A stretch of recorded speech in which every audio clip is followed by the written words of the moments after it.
अस्सलाम वालेकुम दोस्तों, हमारा आज का टॉपिक है Cyncytial Hypothesis in the origin of multicellularity life over this planet. First of all इस हाइपोथेसिस को मिस्टर हैर्जी ने 1953 में प्रपोज किया, जबकि हैर्जी को 1957 में मिस्टर हैंसन ने सपोर्ट किया था। ये प्रपोजल है, प्रपोज करने वाले साइंटिस्ट हैं, जबकि हैंसन ने इसे सपोर्ट किया था। और सबसे पहले हम देखते हैं सिंसिशियल या सिंसिशियम क्या है। It is actually multicellular condition that has no cross wall। ये सिर्फ multicellular condition होती है, इसमें कोई क्रॉस वॉल नहीं होती। अगर आप गौर करें, मेरे पास ये एक अदर सेल है, इसमें ये प्लाज्मा मेम्ब्रेन, ये इसका साइटोप्लाज्म और ये इसका न्यूक्लियाई, तीन इंपॉर्टेंट कंपोनेंट्स दिखलाए गए हैं।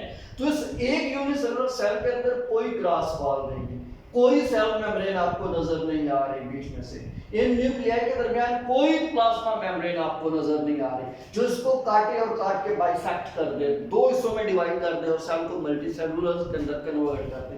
जबकि दूसरे सेल्स में आप देखें, आपके पास ये प्रोटिस्ट लाइक ऑर्गेनिज्म है, इसके साइटोप्लाज्म में भी आपको मल्टी न्यूक्लियाई, बहुत सारे न्यूक्लियाई नजर आ रहे हैं। ये भी नहीं शो कर रहे कि मल्टीसेलुलर है। क्यों? इन न्यूक्लियाई के दरमियान कोई क्रॉस वॉल एग्जिस्ट नहीं करती। जबकि अगर हम इस सिंसिशियल या सिंसिशियल की बायोलॉजिकल डेफिनेशन की तरफ चलें तो नंबर 1 याद है, it's a condition in which cell membranes are absent between adjacent cells. तो बात तो क्लियर है कि एडजेसेंट सेलों के दरमियान कोई सेल मेम्ब्रेन नहीं होती। आप इस स्केच को अगर आप नोट करें तो ये एक सेल दिया गया है, इसके दरमियान न्यूक्लियाई या न्यूक्लियाई में कोई क्रॉस वॉल हमें नजर नहीं आ रही। चूंकि क्रॉस वॉल नजर नहीं आ रही, लिहाजा ये सिंसिशियम कहलाएगी। नंबर 2, सेकंड इंपॉर्टेंट फैक्टर इसका, later it become cellularised by the formation of cell membrane. तो आप ये देखिए, कोई क्रॉस वॉल नहीं है, थोड़ी देर के बाद या कुछ ड्यूरेशन के बाद इसके अंदर क्रॉस वॉल्स डेवलप कर जाती है। जो ही क्रॉस वॉल डेवलप करेगी, पहले सिंगल सेल था, अब ये मल्टी सेल्स के अंदर कन्वर्ट हो जाएगा। So due to formation of these plasma membranes or cell membranes, ये यूनिसेलुलर मल्टीसेलुलर के अंदर कन्वर्ट हो गया। अगर आप कंडीशन को देखना चाहें, as a syncytial condition as we have discussed earlier, तो ये मल्टीसेलुलर मल्टीसेलुलर कंडीशन है जिसमें प्लाज्मा मेम्ब्रेन्स डेवलप कर चुकी है।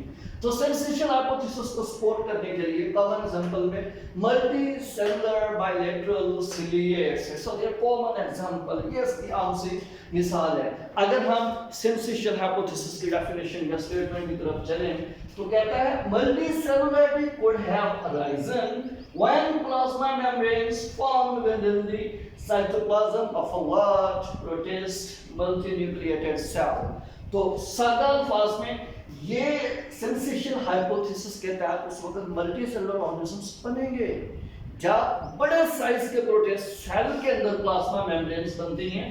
तो ये कंप्लीट डायग्राम दिखाई गई है। It's a multinucleate single protist cell, अकेला सेल है, मल्टीन्यूक्लिएट कंडीशन है, ये डिवाइड करता है like this, it's a dividing condition, there are lot of membranes, इसके अंदर मेम्ब्रेन्स डेवलप कर चुकी हैं और ये मल्टीसेलुलर कंडीशन के अंदर कन्वर्ट हो गया है। ये मज़ीद डिवाइड करता है और अपने आप को रीशेप करता है, वेल ऑर्गेनाइज्ड स्ट्रक्चर बनती है। फिर एवोल्यूशन के तहत जाता है, उससे दो किस्म के एनिमल्स डेवलप करते हैं।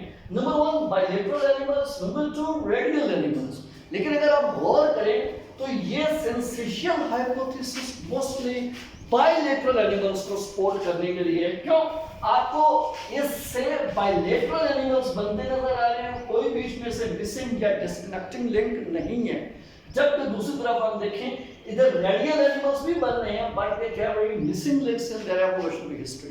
इसमें मिसिंग लिंक्स हैं, दैट्स व्हाई ये हाइपोथेसिस ज्यादातर रेडियल एनिमल्स को सपोर्ट नहीं करता। तो याद रखिए स्टूडेंट, अब तक हमने दो हाइपोथेसिस पढ़े हैं। एक हाइपोथेसिस है हमारा syncytial hypothesis, that is mostly related to bilateral animals formation or bilateral multicellular life।